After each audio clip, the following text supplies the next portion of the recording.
बिस्मिल्लाहिर्रहमानिर्रहीम। शुरू अल्लाह के पाक नाम से जो नहायत मेहरबान और रहम करने वाला है। मेरे रब की दी गई नेमतों का, रहमतों का, बरकतों का हर लम्हा हर घड़ी शुक्र अदा करके ज़िंदगी गुजारनी चाहिए। अस्सलाम वालेकुम ख़वातीन और हज़रात, हम आपको खुश आमदीद कहते हैं। वीकेंड एट होम की live programming Pakistan television network Lahore centre से बराह रास्त आप हमारी टीम और सुंदस जमील के साथ और इसी दुआ के साथ कि आप जहाँ रहें अपने घरों में होंगे, आप कहीं पे आउटिंग पे अगर गए हैं और फिर भी हमारी लाइव स्ट्रीमिंग देख रहे हैं, पीटीवी की लाइव स्ट्रीमिंग भी आप अपने फ़ोन्स पे देख सकते हैं। तो दिल की गहराइयों से आपको हम खुश आमदीद कहते हैं, हम आपको वेलकम कहते हैं। और बिलखसूस जो हमें फ़ीडबैक पाकिस्तान से तो अल्हम्दुलिल्लाह पीटीवी का एक जो ताल्लुक़, लेकिन बैरून मुल्क जो पाकिस्तानी मुकीम है वो जिस तरीके से पाकिस्तान की, अपने वतन की, अपनी धरती माँ की जब याद आती है तो पीटीवी ऑन एयर कर लेते हैं, पीटीवी का चैनल लगा लेते हैं। ये मेरे अपनी फैमिली के जो बहुत से मेंबर्स हैं फैमिली के, चाहे मेरी बहन हो, मेरा भाई हो, तो वो फिर इस तरीके से दे फील कनेक्टेड कि आप पीटीवी को देख रहे हैं तो आप समझ लें कि वो जो पाकिस्तान की याद आ रही है वो उसमें थोड़ी शिद्दत में कमी आ जाएगी। सो पीटीवी का जो आप लोगों के साथ ताल्लुक़ है वो है ही ऐसा ख़ास और अनोखा, और इसी वजह से ये लाइव प्रोग्रामिंग का भी बिलखसूस एहतमाम अल्हम्दुलिल्लाह किया जाता है कि लाइव प्रोग्रामिंग के ज़रिए भी आप लोगों का हमारे साथ जो एक कनेक्शन है, यानी पीटीवी के साथ जो ताल्लुक़ है वो और मजबूत होता है। हालात हाज़रा के ऊपर गुफ्तगू हो जाती है, जो कोई ऐसी बात कहनी हो, कोई ऐसा पैगाम देना हो, तो लाइव प्रोग्रामिंग के ज़रिए मैं समझ सबसे उम्दा तरीका है या मीडियम है आप लोगों से गुफ्तगू करने के लिए। जिस तरह ख़वातीनो ज़ात कल रात को बल्कि कल दोपहर को मुझे लगा कि मुझे सन स्ट्रोक हो गया है। धूप में मैं खड़ी हुई थी, लाइन में थी अपनी बेटी के लिए, I to pick her up from school, तो मुझे लगा कि मेरी तबीयत ख़राब हो रही है। और शाम के वक्त जब मैं बैठी हूँ तो मुझे आवाज़ आई खिड़कियों के हिलने की, तो मैंने कहा शायद दिमाग पे भी मेरे असर हो गया है, खिड़कियाँ क्यों हिल रही हैं। लेकिन फिर आपने देखा कि लाहौर के जितने भी लोग हैं रहने वाले, जिस तरीके से आंधी आई और बारिश हुई और मौसम में एकदम से जो चेंज आया, और आप ये देखें ये कुदरत का निज़ाम है। अल्लाह ताला जो पूरी कायनात का मेरा रब खालिक व मालिक है, ऐसे मौसम बदलता है और फिर जब मौसम बदलता है तो आपका मूड भी एलिवेट हो जाता है। तो इसीलिए मैं ये कहती हूँ हमेशा, और ये हमारा मानना भी है कि पाकिस्तान इज़ ब्लेस्ड अल्हम्दुलिल्लाह। हम मौसम की तो बात करते हैं, लेकिन फिर मौसम के साथ जो फलों की सौगात आती है, अब आप देखें गर्मियों के मौसम का आगाज़ हो चुका है, आम जो हैं जो सीज़न में होते हैं, और आम तो फलों का बादशाह है। और पूरी दुनिया में आप यकीन जाने, मेरा भाई जो है उसकी कोशिश ये होती है, हालांकि कहते हैं कि जो बाहर मुकीम लोग होते हैं पाकिस्तान से बाहर, वो सर्दियां कहते हैं इधर आके गुजारें, गर्मियां उधर, लेकिन मेरे भाई की कोशिश होती है कि आम खाने के लिए लिटरली आम खाने के लिए उसको होता है कि मैं जून जुलाई में आ जाऊँ, मई जून में आ जाऊँ पाकिस्तान, क्योंकि हमारे मुल्क में जो आम की क्वालिटी है, जो मेयार है, उसका कहीं पे भी पूरी दुनिया में कोई मुकाबला नहीं है। आप देखें स्ट्रॉबेरीज़ का भी मौसम है, फिर आप देखें आड़ू है, और इस तरह के जितने भी मौसमी फल हैं ज़रूर फलों को खाएं। और ये डॉक्टर्स का कहना भी है, जानना मानना भी है, मेरी अपनी family is full of doctors, कि हम जो ये जूस पीते हैं, जिसमें मैं भी कभी कभार पी जाती हूँ गफलत मेरी, उसमें उतनी एनर्जी नहीं होती, उसमें फ़ैट भी ज़्यादा होता है, उसमें मोटापा भी जूस में ज़्यादा होता है।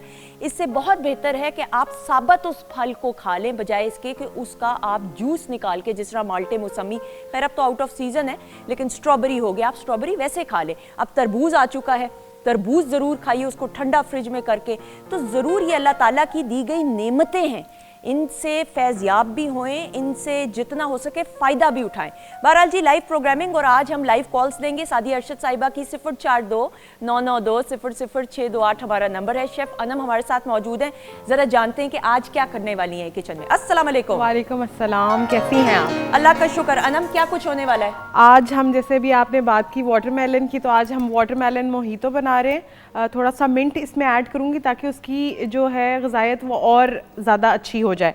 और उसके बाद हम उसके साथ बनाएंगे, आज थोड़ा स्ट्रीट फूड करेंगे हम। आज लॉन्ग बन बर्गर्स बनाएंगे, ठीक है। और उसके साथ फिर जो है एक पीटा ब्रेड बाइट्स बनाऊंगी, लेकिन उसके अंदर हम स्टफिंग करेंगे, और उसके बाद हम जो है वो शैलो फ्राई कर सकते हैं। आप चाहे तो उसको एयर फ्राई या बेक भी कर सकते हैं। ठीक है, बिल्कुल ऑप्शन। ठीक है, आप बनाना शुरू करें, थोड़ी देर में आपसे मुलाकात होती है। ख़वातीनो ज़ात सादी अरशद साहिबा मौजूद है। अस्सलाम वालेकुम। वालेकुम अस्सलाम। कैसी हैं आप? बिल्कुल ठीक, first class. Thank you so much.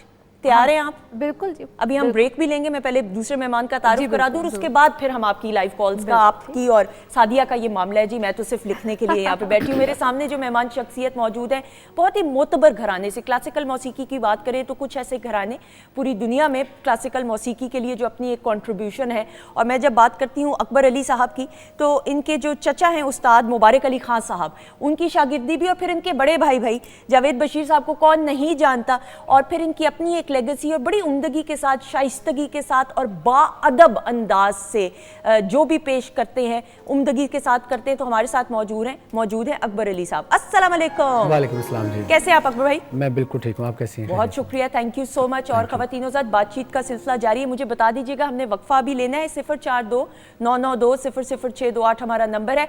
हम जब ब्रेक के बाद वापस आएंगे, उसके बाद ये इस नंबर पे आप कॉल करके सादी अरशद से बात कर सकते हैं। मिलते हैं एक ब्रेक के बाद।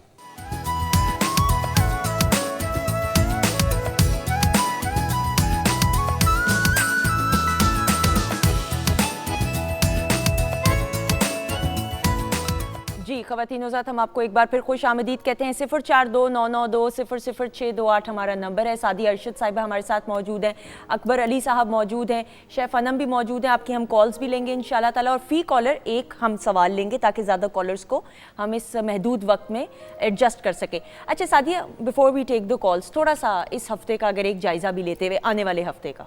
जी ज़रूर। अच्छा, ये जो कमिंग वीक होगा, इसमें कुछ ज़ोडिक साइन है जिनको थोड़ा सा एहतियात करने की ज़रूरत है, ख़ास तौर पे उनके हेल्थ इश्यूज़ के हवाले से।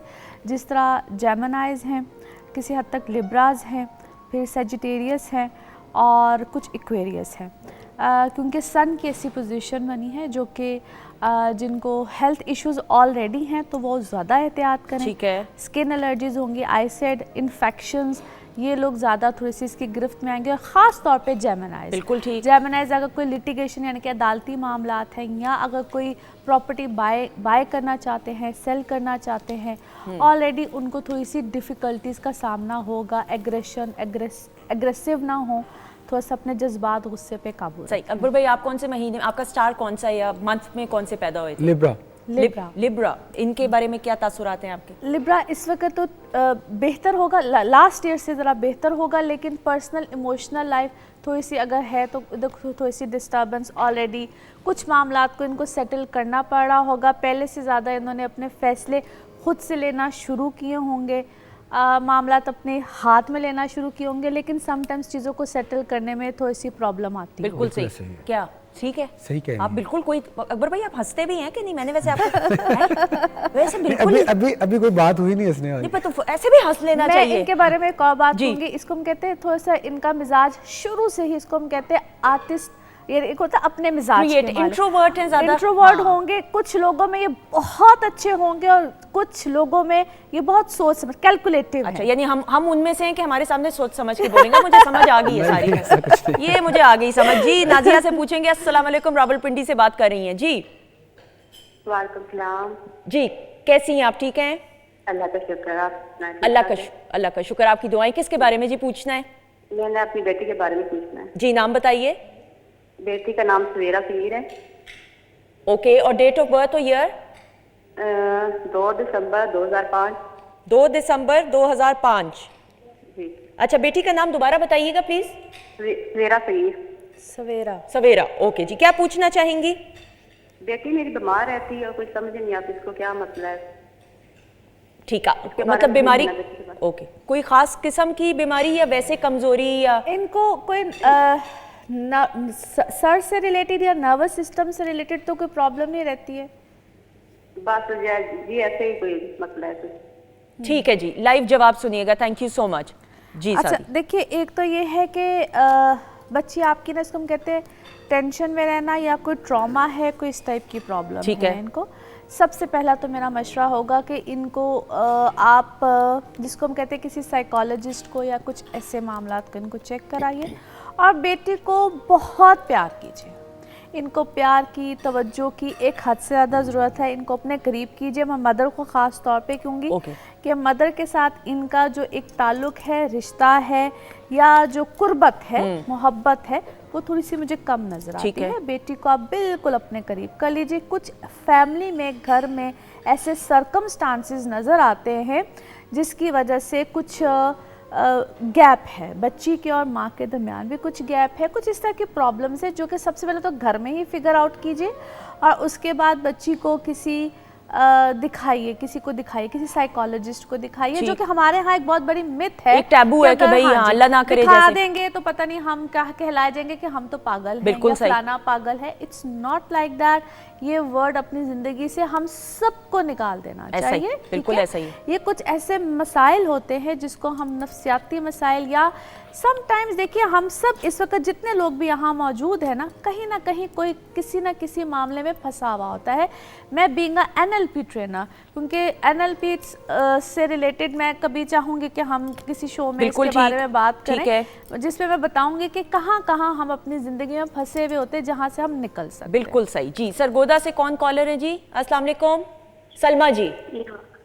वालेकुम सलाम, मुझे सादिया से बात करनी है जी। जी कीजिए, किसके बारे में पूछना है बताएं?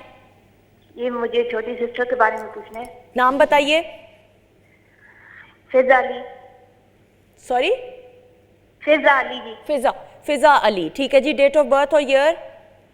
6 अप्रैल ठीक है, 1989। 1989 जी। बताएं क्या सवाल है? ये मैंने शादी से पहले भी, शायद उन्हें याद होगा, मैंने उनसे बात की थी। उन्होंने कहा कि 10 मई तक आपका जो रिश्ता है हुआ है वो क्लियर हो जाएगा, लेकिन 12-13 साल से ऐसे ही चल रहा है, कोई निज़ाम नहीं बन रहा और डिप्रेशन के भी बच्ची शिकार है बहुत ज्यादा। क्या नहीं बन रहा? काम नहीं बन रहा यानी रिश्ता नहीं हो रहा? जी जी, आते हैं और बगैर किसी वजह के खत्म हो जाते हैं। ओके सादिया, आप कुछ पूछना चाहेंगी इनसे? अच्छा देखिए बेटा, अगर आपके साथ कुछ इस तरह के मामला चल रहे हैं जी, लाइव जवाब सुनिए जी। अगर आपके साथ कुछ इस तरह के मामला चल रहे हैं तो फिर उसके लिए हम कहते हैं कि एस्ट्रोलॉजी में क्या होता है कि जो भी, अगर आपने मुझसे पूछा या कुछ, मैंने तो कहा कि हो जाएगा। अगर नहीं हो रहा है तो देखो बेटा, फिर इसको हम कहते हैं बर्थ चार्ट पे कुछ प्लैनेट्स की ऐसी पोजीशन होती है जिसके हवाले से आप रेमेडी कीजिए। बिल्कुल ठीक है। रेमेडी किस तरह से की जाती है? आप जिस तरह मैं जेम स्टोन्स के हवाले से बताती हूँ कि आप फिर उस तरह से पहनिए। और दूसरी चीज़ होती है कंपैटिबिलिटीज़ का। मैं बार बार बोलती हूँ कि जब भी कोई आपका रिश्ता आएगा आपने लाजमी कंपैटिबिलिटी चेक करानी होती है।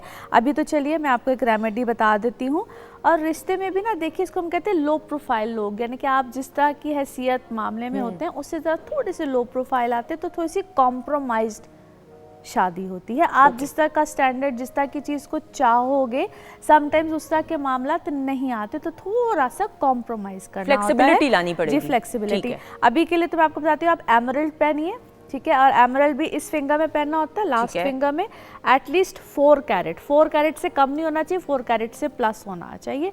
उसको ज़मरुद कहते हैं ना, ज़मरुद कहते हैं, ज़मरुद कहते हैं। और ये बुध वाले दिन पहनना होता है, जब चांद चढ़ता है पहली बुध को पहनना होता है। और इसके साथ आप किसी ग्रीन कलर की चीज का सदका दें। बिल्कुल से। पाकिस्तान में सवात में ऑथेंटिक तरीन आपको बहुत एमरल्ड अच्छे मिलेगा। मिलते हैं। क्लैरिटी इस तरह से होती है कि आप उसको जब देखते हैं ना, धूप में देखते, सूरज में देखते, तो क्लियर होना चाहिए। जितना क्लियर होगा उतना ही अच्छा होता है और महंगा होता है। बिल्कुल। अच्छा, मैं यहाँ पे एक ज़रूर बात बता दूँ, आपकी जो यहाँ पे कॉल्स आती हैं उनका तो हम एक ब्रीफ, जाहिर बात है हमारे पास महदूद वक्त होता है, लेकिन अगर आप चाहते हैं तो एक प्रॉपर जायचा, जिसको बर्थ चार्ट कहते हैं, वो इंडिविजुअल कैपेसिटी में आपके पास कोई भी आसपास जिस शहर में भी कोई ऑथेंटिक ऐसा एस्ट्रोलॉजर हो। हम ये नहीं ज़रूरी कह रहे हैं, सादिया भी नहीं, सादिया भी यही मशवरा देती है। तो इसलिए फिर अगर इस तरह के कोई मसाइल प्रोलॉन्ग कर रहे हैं तवील अरसे से, तो फिर जायचा ज़रूर निकलवाइए। वो आपका पर्सनल होगा, जायचा होता क्योंकि है। इस वक्त हम जो आपसे बात करते हैं ये जायचा नहीं हम निकलवाते। जायचा होता है, मैं आपको एक्सप्लेन ओके, डिटेल तो नहीं होता ना? ये डिटेल नहीं होता है। यहाँ पे आपका एक सवाल, उसका मैंने जवाब दे दिया। जिस वक्त आपका पर्सनल बर्थ चार्ट होता है, एक चार्ट के बहुत डिविजनल चार्ट्स बनते हैं और उसके मुताबिक फिर आपके साथ तफसीलन बात होती है। यानी ये एक रफ आपको हम बता देते हैं। और जब शादी के मामलात होते हैं तो फिर आपका यानी लड़की और लड़के दोनों का बर्थ चार्ट्स कंपैटिबिलिटी देखनी होती है अगर आप चाहते हैं तो। अच्छा जी, कॉलर नेक्स्ट कौन है? नरमीन है लाहौर से। वालेकुम अस्सलाम जी, कैसी हैं आप? अल्लाह का शुक्र, आप कैसी हैं? अल्लाह का शुक्र, दुआएं। अच्छा जी, किसके बारे में पूछना है? मैंने अपने बारे में पूछना है। मेरा नाम है नरमीन साजिद। सॉरी, दोबारा बोलिएगा। नरमीन साजिद, NARMEEN। हो गया, ठीक है जी। डेट ऑफ बर्थ और ईयर? 29 नवंबर 1998। एक्सीलेंट, आपकी आवाज़ इतनी क्लियर आ रही है ना, इसलिए मैंने आपको शाबाशी दी। 29 नवंबर 1988 29 नवंबर 1998। हाँ जी जी हाँ जी। अच्छा जी, बताइए क्या सवाल है? मुझे शादी के बारे में पूछना। प्रपोजल्स तो काफी आ रही हैं और काफी मतलब अल्लाह का शुक्र है रिस्पांस तो अच्छा आता है, लेकिन फाइनल कुछ नहीं हो रहा, बात बनते बनते रह जाती है। फाइनल, अगर मैं वैसे एक सादा सा सवाल करूं, जैसे आप लोगों की भी तरफ से रेजिस्टेंस होती है या उधर से भी होती है? नहीं, दोनों तरह से। इवन कि एक प्रपोजल में तो मिठाई भी दे दी गई तो, और बाद में हफ्ते बाद कैंसिल हो गया कि जी मंगनी और डेट की, वो शादी की भी डेट आ गई, लेकिन हफ्ते बाद वो कैंसिल हो गया किसी वजह से। अब एक और प्रपोजल से मतलब हाँ हो गई हुई है, लेकिन बाकायदा कुछ हो नहीं रहा। अब वो कुछ समझ नहीं आ रहा कि क्या इसके बारे में। अच्छा, सादिया आपसे बात करना चाहेंगी? बेटा मुझे एक सवाल है आपसे करना कि वो आपके जितने भी प्रपोजल आ रहे हैं वो आपको आउट ऑफ पाकिस्तान आ रहे हैं, आउट ऑफ सिटी आ रहे हैं, कहाँ से आ रहे हैं? नहीं, लाहौर से मेन ज्यादा आ रहे हैं। जो हम लोग पसंद मेन कर रहे हैं वो लाहौर से, क्योंकि मेरा शादी के बाद बाहर जाने का कोई ऐसा मूड नहीं है। अच्छा ठीक है, मैं अभी आपको ठीक है, बहुत शुक्रिया जी, आपके लिए बहुत सारी दुआएं। जी जी सादिया। अच्छा बेटा, परेशानी की सबसे पहले कोई बात ही नहीं है, ठीक है, हो जाएगा, आपको तसल्ली रखिए। और ये जो आपके लिए बेसिकली अच्छा जिसको हम वक्त कहते हैं, ये जो शादी का टाइम जो बन रहा है ना, वो स्टार्ट ही अभी हुआ है। इसको हम कहते हैं मई से स्टार्ट हुआ है, 1 मई से स्टार्ट हुआ है और ये अगले साल के मई तक का है। सो इजी हो जाओ, इस टाइम में हो जाएगा, इजी हो जाओ। और ज़्यादा ये इस साल के एंड तक तो इंशाल्लाह ताला आपका मामला शादी कह लो, कमिटमेंट कह लो, मंगनी कह लो, हो जाएगा। लेकिन जिस तरह आपने कहा कि एक मिठाई वापस भी हो चुकी है, मंगलिक होने की एक निशानी होती है। अच्छा। मंगनी टूटना, खुदा ना करे, अल्लाह ना करे कि रिश्ता होके ख़त्म होना, यहाँ तक कि समटाइम्स निकाह होके भी ख़त्म होता है। तो बेटा ये जो हो गया है इससे परेशान नहीं होना है। ये बड़ी, मैं सबको बार बार इसीलिए बात समझाती हूँ कि हम लोग बड़ी जल्दी घबरा जाते हैं कि ये क्या हो गया है। So it's all right. जिसके 7वें घर में मार्स बैठा हो, इसका मतलब होता है वो मंगलिक बहुत स्ट्रांग है। मंगलिक बहुत से लोग होते हैं, हम एक कमरे में अगर 10 लोग बैठे हैं तो समटाइम्स 10 के 10 लोग मंगलिक। इसका हल अब इनके लिए रेमेडी यानी क्या है? रेमेडी आपके लिए ये है कि आप मून स्टोन पहन लीजिए, ठीक है। मून स्टोन बड़ा इजीली अवेलेबल होता है। आप सबसे पहले तो मून, और अगर आपको कोई रिंग में नहीं पहनना है तो पेंडेंट की शक्ल में। क्या हम दुकान पे जाके कहेंगे मून स्टोन? हाँ जी, बड़े आसानी। किस रंग का है ये? ये दूधिया से रंग का होता है, हल्का सा ब्लू का शेड इसमें आ रहा होता है। समटाइम्स डिफरेंट कलर के आसानी से मिल जाएगा, बहुत आसानी से। नाम ही मून स्टोन है, इसको मून स्टोन ही कहते हैं। आप गूगल पे सर्च कर सकते हैं। ठीक है, बिल्कुल सही। जी कौन है जी कॉलर? सॉरी जी, कलसूम है साहिवाल से। अस्सलाम वालेकुम।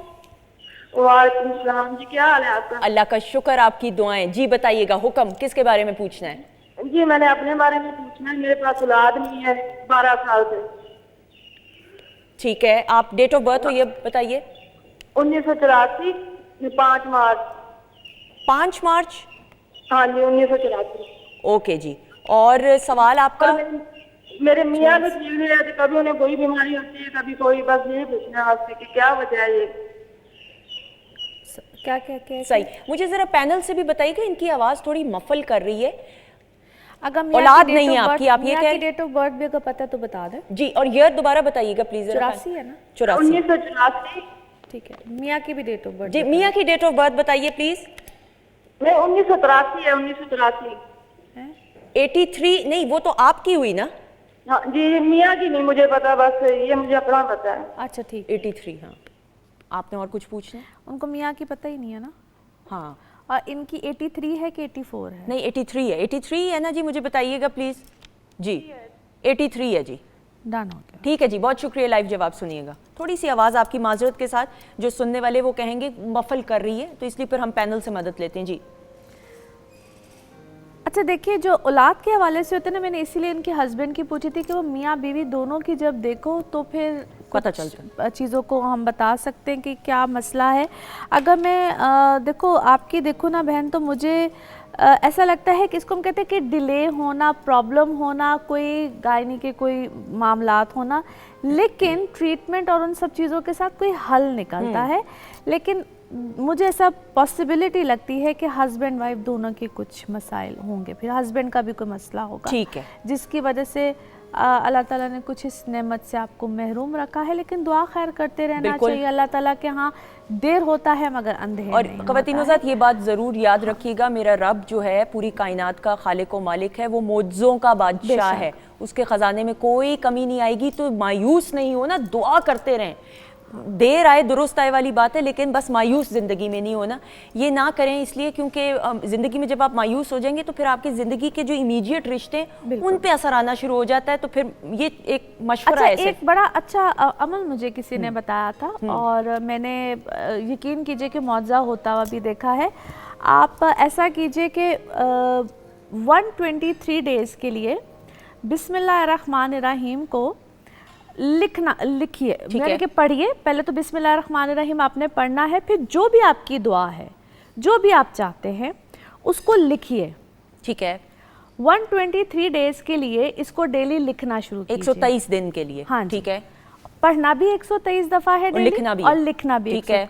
और जब हम लिखते हैं ना उसको, फ़र्ज़ कीजिए आप जो भी दुआ लिख रहे हैं उसको ऐसे लिखना है कि ये मेरा काम हो रहा है, यानी कि ऐसे नहीं कि हो जाएगा, कि हो रहा है, इन द प्रोसेस है, इन द प्रोसेस है, और मैं इसको जैसा देख रही हूँ ऐसा हो रहा है। ये इतना खूबसूरत अमल है कि मैंने खुद भी किया, जिसको भी बताया, यानी कि मैं खुद पे आप आजमाई हुई बात आपको बता रही हूँ। जिसको ये मैंने बताया है, मैंने जैसा कहना मौजज़ों की आपने बात की, तो ये मैंने मौजज़ा होता हुआ देखा। बिल्कुल। और बिस्मिल्लाहिर्रहमानिर्रहीम तो आप पढ़ें कि शुरू अल्लाह के पाक नाम से। बिस्मिल्लाहिर्रहमानिर्रहीम को हम इतना लाइट लेते हैं ना, बिल्कुल, हर काम से पहले आप इतनी खूबसूरत चीज़ है, इतनी अच्छी और खूबसूरत। मैं जब मैंने ये किया ना तो मैंने कहा ये तो माशाल्लाह, बिल्कुल इसमें बड़ी ताकत है। ऐसा ही है, बिल्कुल ऐसा ही है। और अच्छा, अकबर भाई भी मौजूद हैं। अकबर भाई, मैं आपसे ज़रूर जानते हुए, और आपकी फैमिली की एक कॉन्ट्रीब्यूशन है क्लासिकल मौसीकी के हवाले से, ये जो तरबियत का आगाज़ होता है क्लासिकल मौसीकी की घरानों में, हमने ये सुना है, जितने मैंने इंटरव्यूज़ किए, काफ़ी छोटी उम्र में हो जाता है। आपकी ट्रेनिंग का आगाज़ कब हुआ?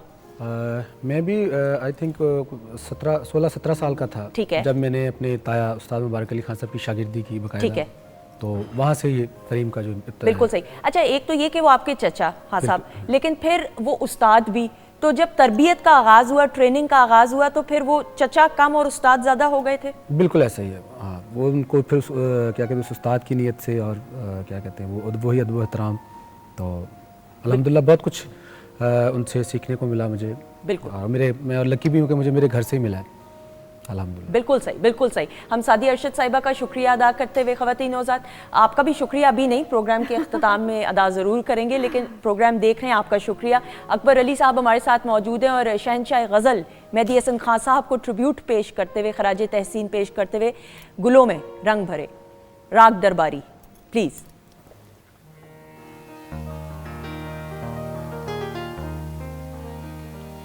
राग झंझोटी।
गुलों में रंग भरे बादलों बहार चले, गुलों में रंग भरे बादलों बहार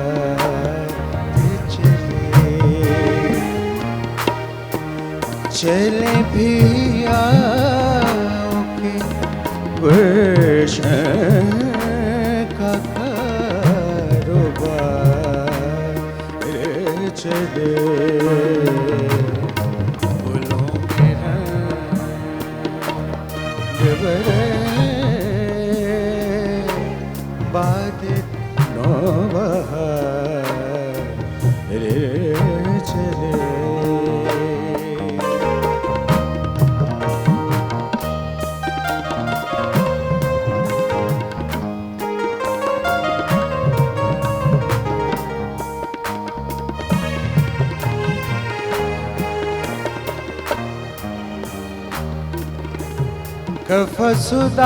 कफसुदास है यारो सबा से कुछ तो कहो कफसुदास दास कफस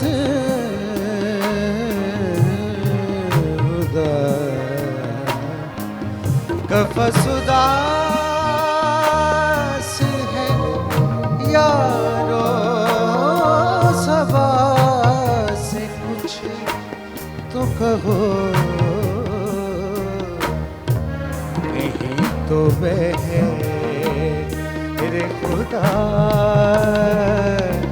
आज जिक्र यार चले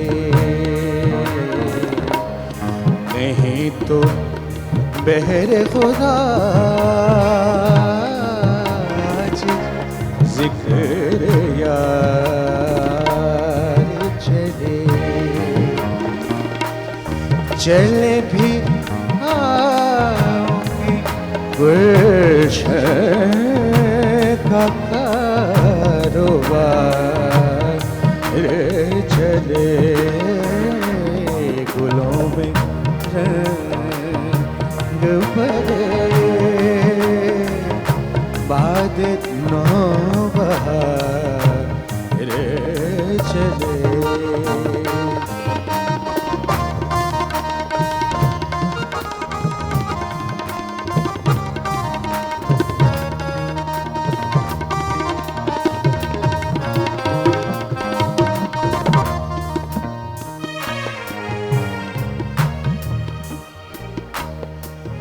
जो हम पे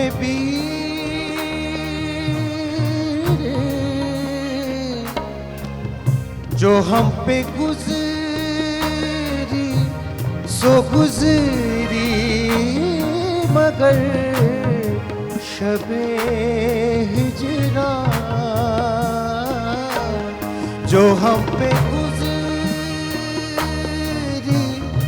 सो गुजरी मगर शबे हिजरा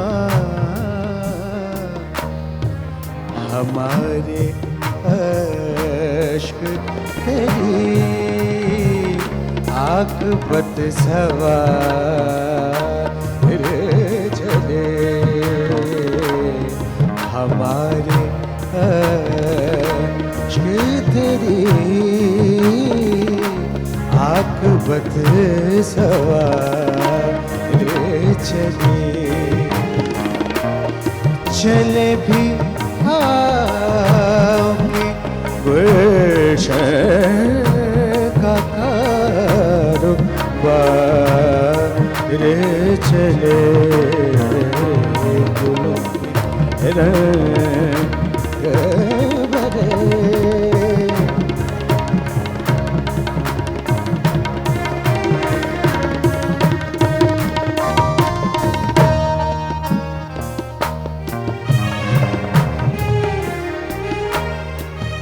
मकाम फैज कोई राह में चचा ही नहीं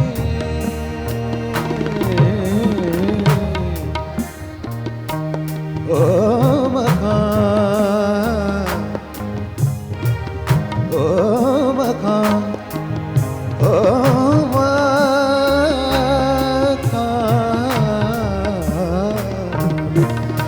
काम फैज कोई राह हमें जचा ही नहीं, जो कुएं यार से निकले तो सुएदार चले, जो कुएं यार से निकले तो सुएदार चले, गुलों में रंग भरे बाद नौबहार चले।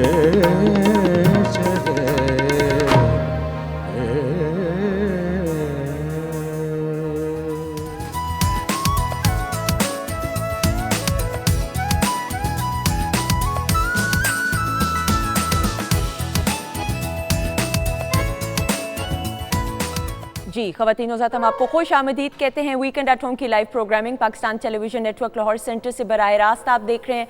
और अब सेकंड सेगमेंट में डॉक्टर फरजीन मलिक साहिबा जो कि वीकेंड एट होम की फैमिली मेंबर है, इनको वेलकम करेंगे। अस्सलाम वालेकुम। वालेकुम अस्सलाम। कैसी हैं आप? बिल्कुल ठीक, आप कैसी हैं? आपकी दुआएं, बहुत शुक्रिया, थैंक यू। और अकबर अली साहब हमारे साथ मौजूद हैं, इनकी लाइव परफॉर्मेंस आप सुन रही थी?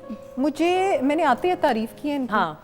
एक तो पहले इनके कुर्ते की, उसके बाद फिर इनके रागों की। वाह वाह वाह। क्योंकि मुझे ना रागों से वो खास लगाव है, और the way he is delivering it हाँ, इज ब्यूटीफुल। हर बाज़ौक शख्स को राग से लगाव होना चाहिए। मैं अगर यानी यहाँ कि पे इस हाँ, जुमले में मेरी तारीफ पिन्हा है, आपकी तारीफ और भी। मैं आपकी तारीफ कर रही हूँ। बिल्कुल। बहुत शुक्रिया। और मैं बल्कि इनसे फरमाइश भी अकबर अली साहब से करी थी कि राग एमन मेरे बड़े दिल के ओह, करीब है। yes। उसमें फिर बड़ी गजलें भी आ जाती हैं और बड़े ऐसे कलाम, तो वो भी आपसे फरमाइश अब इस सेगमेंट के इख्तिताम में करें। जरूर, जरूर। बिल्कुल, इंशाल्लाह। मैं जरूर अच्छा जी, डॉक्टर साहिबा हमारे साथ ख़वातीन ज़ात मौजूद हैं और एक ऐसा टॉपिक एवरीवन कैन, अगेन हर टॉपिक, हर मौजूद डॉक्टर साहिबा के सेगमेंट में आप, मैं, हम सब रिलेट कर सकते हैं और आपको क्विक टिप्स हम बताते हैं किस तरीके से जो आप मसले का हल निकाल सकें। फूड पॉइजनिंग डॉक्टर साहिबा, और मुझे ऐसा लगता है कि जैसे जैसे गर्मी की शिद्दत में इजाफा हो रहा है, आई पर्सनली फील कि इस मौसम में फूड पॉइजनिंग के ज़्यादा चांसेस होते हैं। एक तो डिहाइड्रेशन भी है, हम पानी का ज़्यादा इंटेक नहीं कर रहे, खाने पीने में भी एहतियात नहीं करते। आप क्या कहेंगी? अच्छा जी, उसकी वजह ये है कि आज से 2 दिन पहले मैं अस्पताल से होके आई हूँ। रियली आपने मुझे बताया ही नहीं? हाँ, मुझे ड्रिप्स लगी, कोई 2 लीटर रिंगर्स लैक्टेट लगा। ओके। और इतना बुरा हाल हो गया सुंदस कि मुझे एक साइड से मेरा बेटा और एक साइड से बेटी पकड़ के गाड़ी में डाल के लेके गए। अच्छा। और this happened in half an hour, आधे घंटे में? मतलब पहले मैं ठीक हूँ, मैं आई कैन कंट्रोल, मतलब जैसे कंट्रोल होता है बंदा। ठीक है। And I passed like about 24 motions in 1 day. Okay. ठीक है, सो दैट कंपेल्ड मी, जब मैं हॉस्पिटल गई तो वो वार्ड भरा पड़ा था लोगों से, ड्रिपें लगी हुई और सेम थिंग चल रही थी, जिससे मुझे डॉक्टर ने, मैंने उनसे बात की, डॉक्टर ऑन ड्यूटी से, कहने लगा मैम ये इतने केसेस आ रहे हैं कि आपकी सोच होएगी। ठीक है। अच्छा, एक तो कभी गर्मी आ रही है, कभी झक्कड़ चल रहे हैं, सही, कभी बारिश हो रही है, ऐसा ही है। एक तो मौसम की उस तरह से, प्लस लोड शेडिंग का अरूज पे होना, ठीक है, जिसकी वजह से इंसान को गर्मी लगती है और बैक्टीरियल मल्टीप्लिकेशन ज़्यादा होती के अलावा रेफ्रिजरेटर और डीप फ्रीज़र का बंद हो जाना, ये, और इसके अलावा पानी जो है ना, आजकल जो लोग बहुत सारा टैप वाटर यूज करते हैं, that is not good at all. बिल्कुल ठीक। द बेस्ट थिंग इज कि आप पानी को उबालें, यही, और कम से कम उसको 15 मिनट उबाल के उसको ठंडा होने दें, और खाली बर्तन उस तरह फिर अनकवर्ड ना छोड़ें, उस पे छाननी वाली चीज, वो जो होती है जाली वाली, सही, क्या उसको कहते हैं, छाननी ही सादा जबान में अच्छा, कहते ठीक हैं। है, हाँ, शुक्र है। स्टेनर जैसे अंग्रेजी में कहेंगे तो वो रख के उसके बाद उसको ठंडा होने दें, और वो आप पिएं। जो लोग मिनरल वाटर नहीं इस्तेमाल कर ले, सबसे पहली बात तो ये कि पानी जो अगर फिल्टर वाला अवेलेबल नहीं तो सादा पानी भी। अच्छा, उबालने का भी मैं ज़रूर सादे सवाल करती हूँ, ताकि उबालने का भी ये भी कहते हैं कि पहला उबाल आए तो बस वो ही काफ़ी है, ज़्यादा तो नहीं उबाल। आई फील कि 15 मिनट कम से कम प्लीज ज़रूर उबालें आजकल, क्योंकि जो पहले उबाल वाले जरासीम थे ना, वो पहले और जमाने के थे, ये अब जमाने के जदीद हैं, रेजिस्टेंट किस्म के बैक्टीरिया आ गए। आप हैरान होंगे कि एक तो बैक्टीरिया खुद, यानी कि वायरस कह रही हूँ, बैक्टीरिया इटसेल्फ, यानी कि खौफनाक, ठीक है, एक बैक्टीरिया भी ऐसे हैं जो कि टॉक्सिन भी पैदा कर रहे हैं, वो टॉक्सिन आपके लिए पॉइजन है। हाँ। So try to get rid of them. Number 1। Number 2, parasites. बिल्कुल ठीक। पैरासाइट्स का मतलब है पेट के कीड़ों के में जो हो जाते हैं, उनके अंडे वगैरह होते हैं पानी के अंदर, उनको ज्यादा टाइम लगता है मरने में और खत्म होने में। बिल्कुल सही। तो फिर पहले उबाल तक नहीं बल्कि 10 से 15 मिनट अगर आप पूरी देचकी या देचका हाँ, भर के हाँ, आप पानी, हाँ। ये नहीं एक ग्लास के लिए, वो तो सारा उड़ जाएगा वरना। हाँ। Exactly, हाँ। ठीक है। और वायरसेस जल्दी मर जाते हैं, ठीक है। वो आपको पता ही है। अच्छा, एक और चीज भी है जिसका नाम है फंगस। और वो जब बारिश हो रही है, आप चीजों को सही तरीके से ढक के नहीं रख रहे, तो फफूंदी या फंगस जो है ना, वो बड़ी जल्दी आ रही है। ओके। एक तो फ्रूट जरूर, में हम अक्सर कहते हैं फ्रूट खाएं, बट जो फ्रूट आपने ताजा खाया है वो उसको एक दफा खा के प्लीज खत्म कर दें। हाँ। तरबूज अगर आपने काटा है तो इससे बेहतर है कि आप आधा तरबूज खा लें, बाकी आधा आप डीप फ्रीजर में रख दें और बाद में उसका जूस बना के खा लें, पी लें, या जो मर्जी उसको बाद में यूज कर लें। अच्छा, कुछ लोग, मैं सॉरी इंटरप्ट करी, फ्रिज में हाफ कट करके तरबूज को, आधे को जैसे वो जो रैप शीट होती है, एल्यूमिनियम नहीं बिल्कुल भी, प्लास्टिक वाली जो होती है, उसके साथ रैप कर लेते हैं, वो ठीक है कि नहीं? That is good in the sense के जो इसकी स्टेंच है वो इसलिए रैप करते हैं लोग ताकि आपस में फूड्स की खुशबुएं मिक्स ना हो जाए, घिचमिच ना हो जाए, हाँ। और आपको उसमें से कढ़ाई की खुशबू आए और कढ़ाई में से तरबूज की खुशबू आए, वो इसलिए। But that's not for saving it. Okay, ठीक है। हाँ, अगर आपकी बिजली बड़ी अच्छी आ रही है और आप कोई जन्नत के माहौल में रह रहे हैं तो आप ये कर सकते हैं कि आप फ्रिज में कम से कम एक दिन रखें, बट दैट्स नॉट हैपनिंग। तो इसलिए बेहतर है कि पुट इट। इसी तरह खरबूजा, ठीक है, खरबूजा भी जल्दी जो है, सेब, अलबत्ता इस तरह का फल है। अच्छा, दूसरा ये कि हाथ अच्छी तरह धोइए। हाँ, ये तो बहुत जरूरी। सबसे पहली चीज हम शुरू से करते हैं, ठीक है। हाथ अच्छी तरह धोने, कम से कम 30 सेकंड धोने हैं। इसके अलावा जो आप नाइव्स यूज करते हैं, छुरियां, जो छुरियां किचन में यूज करते हैं, they have to be very clean. गोश्त वाली छुरी फल के लिए और फल वाली छुरी गोश्त के लिए नहीं इस्तेमाल होगी, और इसी तरह भांडों का भी यही ख्याल है। बिल्कुल सही, ठीक है। वही चमचे, डोइयां जो आप किसी और चीज के लिए इस्तेमाल करते हैं, अंडे का बर्तन आपने किसी और चीज के लिए यूज नहीं। बिल्कुल ठीक है। बर्तन अपने अलहदा रखें। एक बहुत इंपॉर्टेंट चीज जिसका पूरा वेस्ट में बात होती है, वहां पे कहते हैं 4 चॉपिंग बोर्ड्स रखो। हाँ, एक चॉपिंग बोर्ड फल का रखो, एक चॉपिंग बोर्ड सब्जी का, एक मुर्गी का और एक मटन या मच्छी का। बिल्कुल सही। जबकि हमारा एक ही चॉपिंग बोर्ड होता है और उसको साफ भी नहीं हम करते अक्सर। नहीं, उसमें ये होता है सुंदर कि जब आप कट लगाते हो टक टक टक, हाँ, तो उसमें थोड़े कट भी पड़ जाते हैं ना। बिल्कुल। तो आप जितना मर्जी उसको चावे से साफ कर लो तो, लेकिन उसके अंदर वो जो गोश्त वाले जलासीम है वो चले जाते, वो तो चले गए। ट्रू। तो हाँ। इसलिए ये चीज का आपने लाजमी ख्याल रखना है। बिल्कुल सही। तीसरी चीज ये है अंडर कुक्ड फूड। कई लोग जो है वो गोश्त को अच्छी तरह से पका ही नहीं रहे, कई खानसामाजात माजरत के साथ उसको भूनते ही नहीं है सही। तो प्लीज अपनी चीजों को सही तरह से भूनिए। इसके अलावा मसाला जात का परहेज, इसके अलावा बाहर से खाना प्लीज आजकल बंद कर दें। मुझे खुद बड़ा शौक है खाने का, मैं सच बताऊं। हाँ, बिल्कुल ठीक है। हर एक को होता है, हर एक का दिल चाहता है कि कभी कभी बाहर चला जाए। क्यों जी, क्या ख्याल है, सारे लोग गर्दन मारे हमारे बैंड बॉयज, लेकिन द थिंग इज के आजकल जरा परहेज करें इस गर्मी की शिद्दत में। अच्छा, फिर उसके साथ हम बारबेक्यू वगैरह लेते हैं, उसको चटनियां लेते हैं। नहीं, बाहर की तो चटनी बिल्कुल भी नहीं भाई। ठीक है, गोलगप्पे खाएंगे तो उसका दही लेंगे और बाकी चीजें करेंगे। नहीं, ठीक है। तो ये चीजें आपने लाजमी ख्याल। अच्छा, एक और भी चीज़ है कि आप गर्मियों में जब घर में भी सालन बनाते हैं तो आप यूजुअली होता है टेबल के ऊपर सजा देते हैं कि बच्चे आएंगे खा लेंगे। अभी वो रूटीन तो नहीं है कि सारे मिलके खाएं। तो मेरे ख्याल में, जो मेरी जाती राय है, हमारे घर में तो अब ये नहीं होता, गर्मी में बिलखसूस बाहर सालन रखना बंद कर दें, बल्कि फ्रिज में रखें, क्योंकि वो भी इस गर्मी में 3 घंटे 4 घंटे 5 घंटे पड़ा रहेगा तो वो तो खराब हो जाएगा, बासी हो जाएगा। आप ठीक बात कह रहे हो। और कई दफा ये होता है कि माएँ हैं वो बच्चों को कहती हैं हमने माइक्रोवेव में खाना रख दिया है तो गर्म हो रहा है, वो बच्चा 15 मिनट के बाद फिर गर्म करेगा। नहीं, so that is an invitation कि आप उसको, फंगस को, बैक्टीरिया को, पैरासाइट्स को, टॉक्सिन्स को आप इनवाइट कर रहे हैं। और बार बार ख़वातीनो ज़ात माइक्रोवेव में खाना गर्म करना या चीज गर्म करना भी मैं नहीं समझती कि ज्यादा कोई हेल्दी चीज है। बिल्कुल शुआएं जा रही हैं, डजंट। बिल्कुल ठीक आप कह रहे हो। एक और बड़ी इंपॉर्टेंट चीज, बोर का पानी होता है। अच्छा, ओके। बोर का पानी पीना नहीं है, बोर के पानी से चाय भी नहीं बनानी। चाय हालांकि आप कहोगे बीच में पानी पक गया, हाँ, दैट्स हार्ड वाटर। ठीक है। दैट जब आपको इन्फेक्शन हो रही है तब आपको वो प्रॉब्लम क्रिएट कर सकता है। बहुत सारे लोग होते हैं उनको बदहजमी होती है। सबसे पहले तो हम सिम्टम्स बता दें।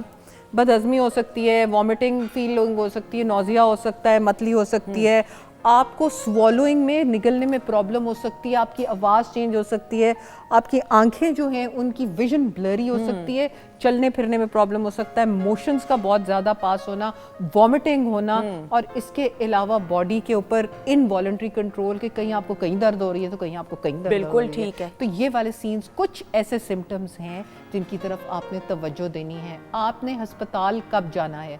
आपने अस्पताल तब जाना है जब आपके मोशंस 6 से 7 से ज़्यादा हो जाएं, घर में ORS से कंट्रोल नहीं हो रहा है, ORS को तो दबा दें, सिपिंग करें उसकी, गड़ नहीं पीना, वो सारा निकल जाएगा। और आपको यूरिन नहीं आ रहा या बहुत जल के आ रहा है और आपका बुखार 102 या 102 से अबव। बिल्कुल। और ख़वातीन हज़रात, मैं तो ये जनरल हमेशा इस सेगमेंट में कहती हूँ, सेहत के मामले में तो गफलत आपको बरतनी नहीं चाहिए। हल्की सी भी दर्द कहीं पे भी हो रही है, उंगली में क्यों ना हो रही हो, सर में तकलीफ हो रही है, आप फौरन से पहले, और अगर ज़्यादा देर के लिए, अरसे के लिए हो रही है, फौरन से पहले किसी स्पेशलिस्ट के पास जाएं, चेक करवाएं।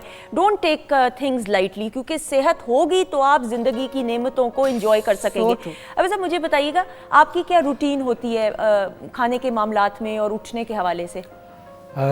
हमारा तो थोड़ा सा जो उठना बैठना वो बहुत लेट होता है, ऐसा ही है। लेट सोना और लेट उठना, उसके बाद फिर क्या कहते हैं कि नाश्ता वाश्ता तो 3-4 बज देते हैं नाश्ते को, तो उसके बाद खाना भी लेट, तो वो एक बड़ी अजीब सी रूटीन है। लेकिन आपको ये लगता है कि अगर रूटीन थोड़ी सी, चूंकि काम ऐसा है ना, आप लोगों का काम होता है, रात को कॉन्सर्ट्स होंगे या कोई इवेंट्स होंगे, लेकिन जब कभी वक्त मिले तो कभी रूटीन को तब्दील करने की कोशिश की या ख्वाहिश है? बिल्कुल है कि सुबह देखी जाए, एक जो सुबह का जो मंजर है, सुबह उठ के नाश्ता करना वो बहुत अच्छा लगता है। बात का हम इवेंट्स पे जाते हैं तो वहाँ पे बहुत लेट फ्री होते हैं, जब सुबह को वो मंजर देख रहे हो तो बड़ी खुशी होती है और बड़ा अच्छा लगता है, और इंशाल्लाह इस रूटीन को बिल्कुल चेंज करूँगा। बिल्कुल। अच्छा, आप माशाल्लाह हेल्दी लगते हैं, यानी नॉट कि आप ओबीस साइड पे नहीं है, खाने पीने में एहतियात बरतते हैं? हाँ, मैं बहुत एहतियात से खाता क्या हूँ। करते हैं आप? मैं दिन में सिर्फ एक बार खाना खाता हूँ। अच्छा, 1 मील अ डे, यानी नाश्ता नहीं किया? नाश्ता किया जो अभी लाइट था, उसके बाद एक बार खाना रात को वो खा किस लेते टाइम पे खाते हैं? वो मेरा ख्याल में कोई 8-9 बजे खा लेता हूँ। 8-9 बजे? अच्छा, सोने से काफी पहले, यानी कि सोने से काफी पहले। This is like intermittent fasting. Intermittent fasting. और मेरे ख्याल में इनके लिए 8-9 बजे, अदरवाइज तो हम रेकमेंड करते हैं कि 6 बजे 7 बजे खा लें, लेकिन चूंकि इन्होंने लेट सोना होता है और काम कर रहे होते हैं, तो इसलिए मेरे ख्याल में बिल्कुल ठीक है। और आपको लगता है कि ये ठीक रहता है आपके लिए? बिल्कुल अच्छा रहता है, वजन भी मेंटेन रहता है? बिल्कुल बिल्कुल ठीक, बिल्कुल सही। और फास्ट फूड बहुत, मतलब मैं नहीं खाता फास्ट फूड, घर का खाना, रोटी खाता हूँ। अब बात का तो मतलब नाश्ते में भी ऐसे होता है कि मैं रोटी खा लेता हूँ। बिल्कुल ठीक है। आधी रोटी खा ली या एक रोटी खा ली, और उससे बहुत मतलब उससे कोई भी मतलब किसी भी तरह का कोई बॉडी पे वो बर्डन नहीं आता। सही। और आप लाइट फील करते हैं, हैवी नहीं फील करते? बहुत ज्यादा। और मैंने देखा है कि फिर पूरा दिन एनर्जेटिकली आप गुजारते हैं। जितना ज्यादा खा लेंगे ना, आप उतना भारी भारीपन, आपरापन जिसे कहते हैं, वो लगता है। बिल्कुल सही। डॉक्टर साहब, कोई टिप देना चाहेंगी बिफोर वी वाइंड अप? मैं चाहूंगी कि आप लोग आजकल डिटॉक्स वाटर बना लें, जिसमें जिंजर है, जिसमें थोड़ा सा लेमन है, अगर आप लेमन, अदरक, लीमू, हाँ, उसके साथ आप थोड़ा सा डाल लें पुदीना, ठीक है, और ये पानी आप बनाएं तकरीबन 6 घंटों के लिए, और ये फ्लास्क में से आप पीते रहें। नंबर 2, आपको कुछ भी ज़रा सी पेट में क्विजी फीलिंग हो, कुछ अभी मोशन नहीं लगे, अभी वॉमिटिंग नहीं शुरू हुई, अभी फीलिंग हो रही है कि ब्लोट हो रहा है, तो आपने सौंफ, इलायची, पुदीने का कावा बना के बेशक उसको ठंडा कर लें और उसकी सिपिंग करें। बिल्कुल सही। आपका शुक्रिया अदा करते हुए thank you so much. Thank you. अब मुझे राग एमन सुनना है। राग नहीं, वो मेरी तरफ नहीं, उधर कहना है। ख़वातीन हज़रात, मैंने समझा आप गाना गाएंगे। आज आप सुनाइए। भाग जाएंगे, सारे भाग जाएंगे। ख़वातीन हज़रात, ये मैं जुर्रत नहीं कर सकती। हमारे साथ अकबर अली साहब मौजूद है। राग एमन में क्या पेश करेंगे? मैं आपको राग एमन में मेरे भाई जावेद बशीर जी का बहुत वर्ल्ड फेमस गाना आज इबादत रूबरू हो। वाह वाह वाह वाह, प्लीज। मैं वैसा तो नहीं गा पाऊंगा, लेकिन कोशिश थोड़ी सी कि थोड़ा उसको निभा पाऊँ। मुश्किल गाना है।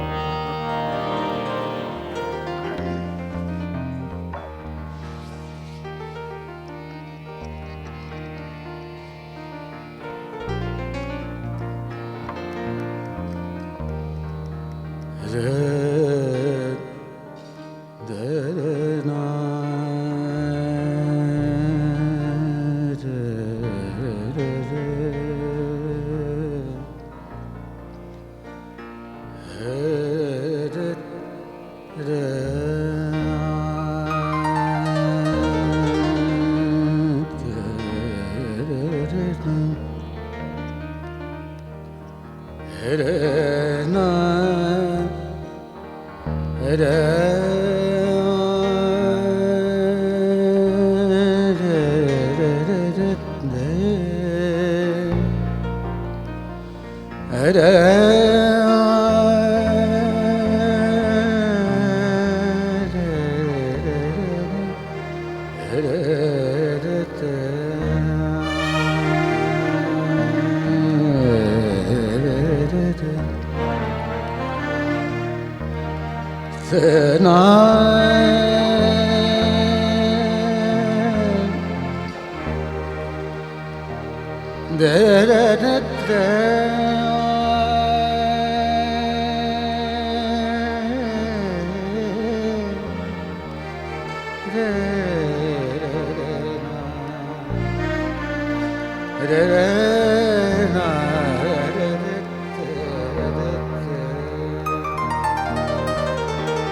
इबादत रूबरू हो गए।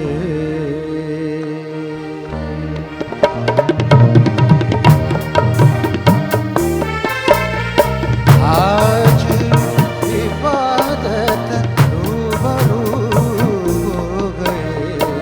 आज इबादत रूबरू हो गए। जो मांगी थी, जो मांगी थी, उस दुआ से गुफ्तगू हो गई। मेरे मौला, मेरे मौला, मेरे मौला, मेरे मौला, तेरा शुक्रिया। आज इबादत रूबरू हो गए।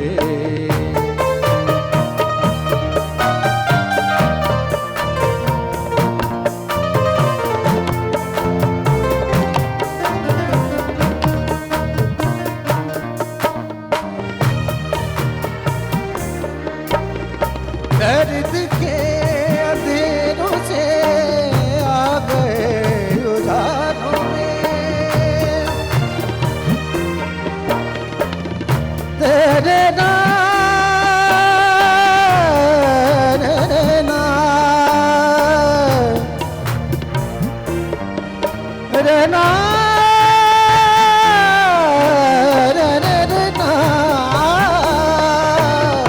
दर्द के अंधेरों से आ गए उजालों में। इश्क के चरागों का नूर है ख्यालों में।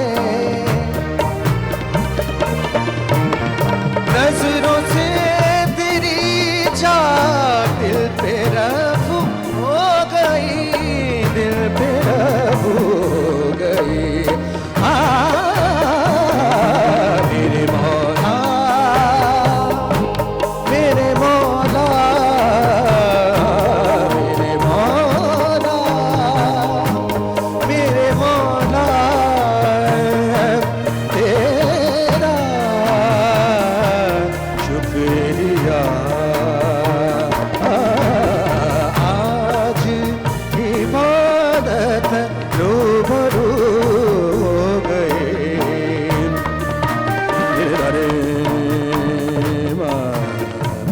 रे मा रे मा रे दा रे दन दन दन दन दन दन दन दन दन दन रे दा रे गा गा गा गा गा गा गा गा गा सा रे रे दा रे गा मा दा पा मा रे गा नी दा पा मा रे गा मा रा नी मा नी दा पा मा रे गा रे सा रे गा रे गा रे सा सा।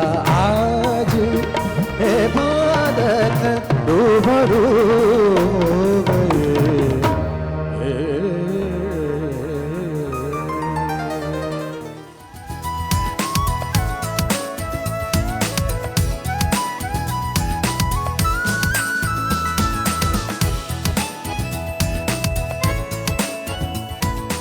जी ख़वातीन और हम आपको खुश आमदीद एक बार फिर कहते हैं। वीकेंड एट होम की live programming Pakistan television network Lahore centre से आप बराह रास्त देख रहे हैं हमारी टीम के साथ, और प्रोग्राम के आगाज़ से हमारे साथ मौजूद हैं बहुत ही टैलेंटेड, अल्लाह ताला ने बहुत खूबसूरत आवाज़ से नवाजा है, अकबर अली साहब, आपका भी शुक्रिया अदा करते हुए। लेकिन ब्रेक के बाद ख़वातीन और we feel very honoured and privileged, हमारे साथ इस वक्त एक ऐसी शख्सियत मौजूद हैं जिनको हमेशा हमने जिनके बारे में सुना, जिनके टैलेंट को भी हम मानते हैं इनफरादी सतह पे, और जिनको हमने सोशल मीडिया पे भी, इलेक्ट्रॉनिक मीडिया पे भी हम इनको फॉलो करते हैं। हमारे साथ इस वक्त मौजूद हैं एक ऐसी शख्सियत जो किसी तारुफ की मोहताज नहीं है, साहिबजादा सुल्तान मोहम्मद अली साहब, जो कि 10th डिसेंडेंट हैं हज़रत सुल्तान बाहू के, और हेड ऑफ टीम सुल्तान हैं, पेट्रन इन चीफ हैं सुल्तानिया अवान क्लब के, जो कि second largest tent pegging club है पाकिस्तान में। इसके अलावा जी फाउंडर है of Muslim institute Islamabad, president हैं जी ऑफ फेडरेशन ऑफ पाकिस्तान, और chair head of tent pegging in Asian federation. अब ये तलफ़ुज़ में कहीं ज़ेर ज़बर पेश की यकीनन गलतियां हो रही हैं, लेकिन ये हम इनसे जानेंगे इनकी ज़बानी, क्योंकि इनके क्रेडिट में बहुत कुछ जाता है। और अगर मैं सादा ज़बान में कहूँ तो जीप रेसिंग की बात करें या हम ओवरऑल बात करते हैं गाड़ियों की रेस की, तो उसके हवाले से जो इनका तजुर्बा है वो अपनी मिसाल आप है। और पिछले 9-10 सालों से हम जब बात करते हैं कार रेसिंग की, जीप रेसिंग की, इस तरह के एडवेंचर स्पोर्ट्स की, तो उसका ये बढ़ चढ़ के हिस्सा भी हैं, बहुत बार विनर भी बन चुके हैं। अभी हाल ही में रावी के पास लाहौर में पिछले हफ्ते भी एक कार रेसिंग का इनकाद किया गया, उसकी सारी तफसीलात हम इनसे जानेंगे। So we are very honoured, we have with us Sahibzada Sultan Mohammad Ali साहब। अस्सलाम वालेकुम। वालेकुम अस्सलाम। बहुत शुक्रिया, thank you so much. Thank you so much जी। आपकी कुछ अचीवमेंट्स जो कि एक छोटे से पैकेज की सूरत में इंसाफ नहीं कर सकते, लेकिन आप सबकी नज़र।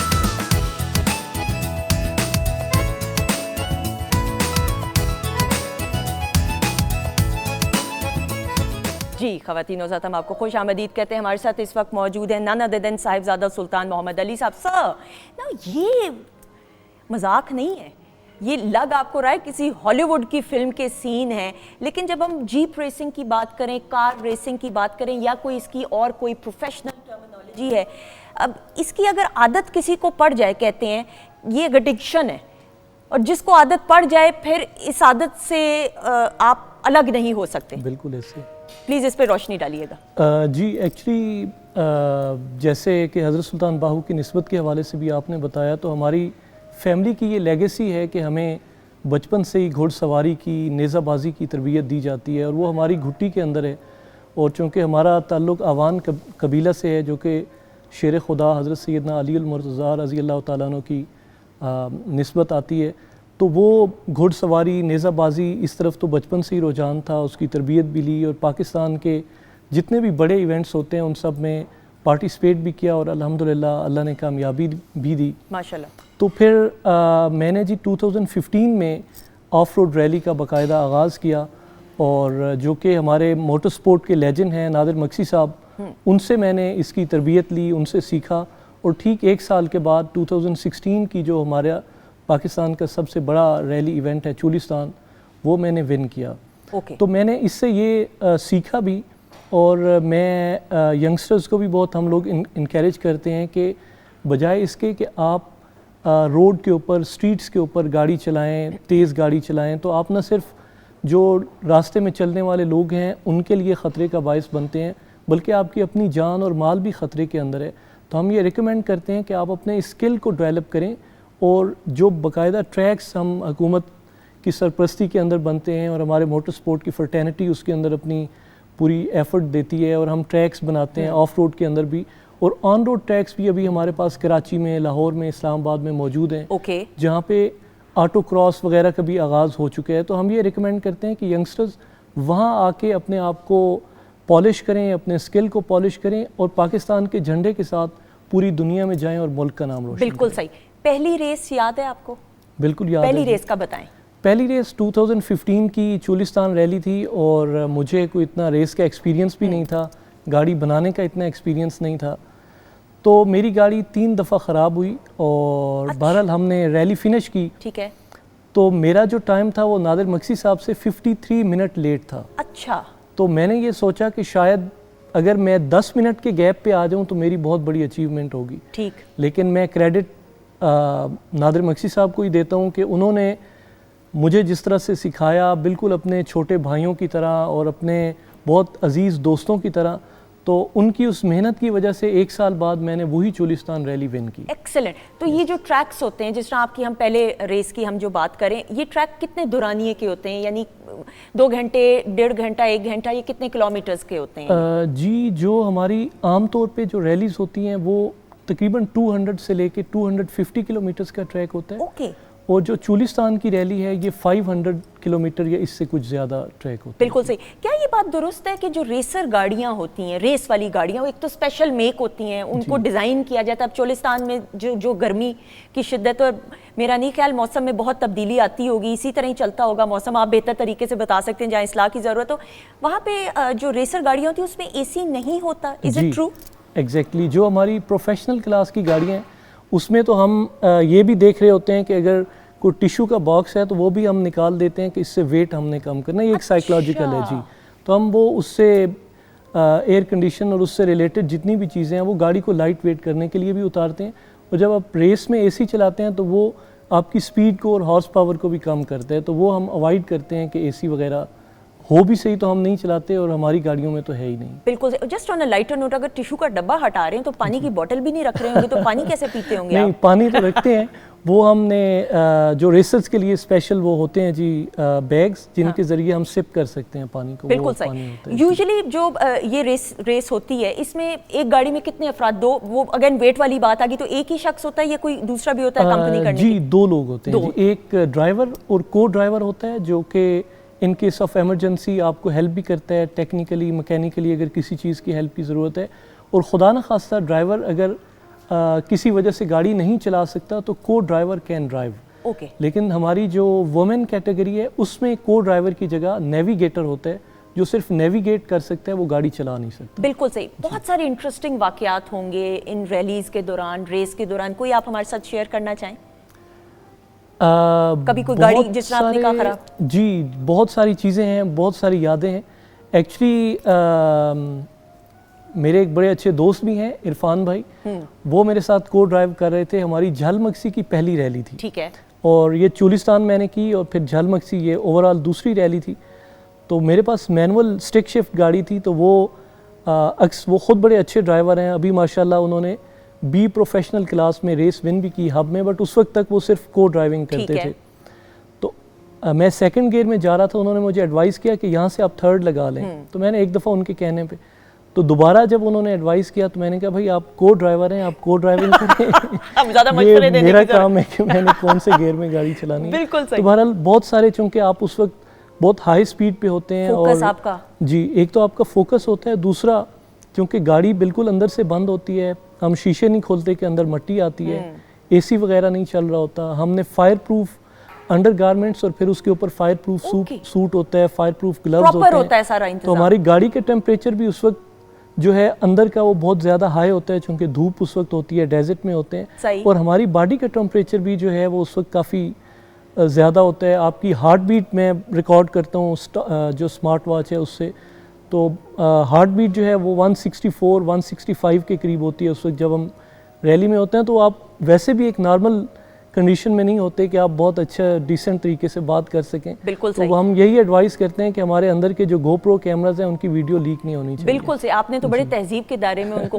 कहा कि बोलना ना, अगर कोई और होता तो किसी और तरीके से बात करता। कभी कोई जानवर आ गया हो सामने? अब जाहिर बात बहुत दफ़ा होता है, अभी रावी में भी इसी तरह, चूँकि ओपन ट्रैक्स होते हैं, ओपन डेजर्ट होता है, तो बिल्कुल जानवर आ जाते हैं, बट हम कोशिश करते हैं कि जानवर को भी बचाएं और अपनी गाड़ी को। बिल्कुल सही। रावी का जो ये ट्रैक है जिसकी रेस अभी पिछले हफ्ते हुई है, लास्ट वीक हुई है, राइट? Last week. बिल्कुल सही। ये ट्रैक नया ट्रैक है, इसके बारे में बताइएगा थोड़ा। ये तो फिर शहर मिडल ऑफ द सिटी में है, हब ऑफ लाहौर के अंदर, अगर मैं कहूँ तो गलत नहीं होगा, थोड़ा सा बताइए। बिल्कुल।